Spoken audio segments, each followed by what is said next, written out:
Maithili express की शानदार प्रस्तुति।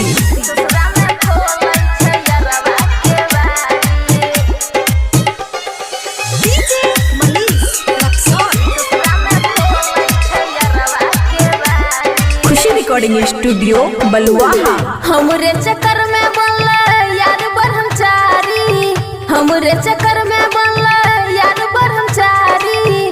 ससुरा में खोलै छै हमर केवारी, ससुरा में खोलै छै हमर केवारी।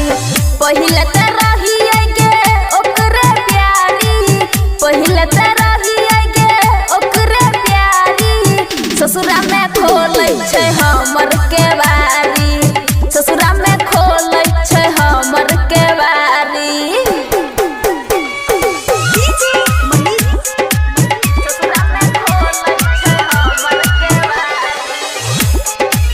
मिक्स बाय अमन अक्के।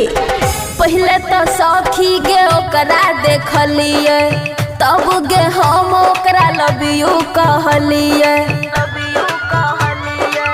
पहले तो सखी गे ओकरा देखलिए, तब गे हम ओकरा लव यू कहलिए।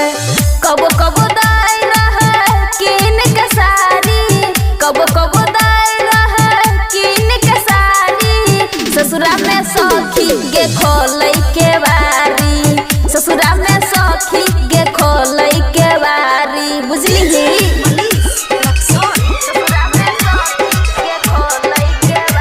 खुशी रिकॉर्डिंग स्टूडियो बलुआहा। धीरे धीरे ओकरा से भ गेलै लब गे, प्यार के महजा उला लेलकै सब गे। धीरे धीरे ओकरा से भ गेलै लब गे, प्यार के महजा उला लेलकै सब गे।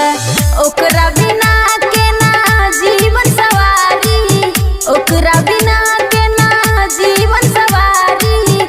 ससुरा में खोलै छै हमर केवारी, ससुरा में खोलै छै यारवा केवारी। हमरे चक्कर में बनला यार ब्रह्मचारी, हमरे चक्कर में बनला यार ब्रह्मचारी।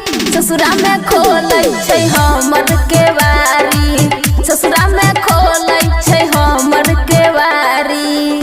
खुशी रिकॉर्डिंग स्टूडियो बलुआहा।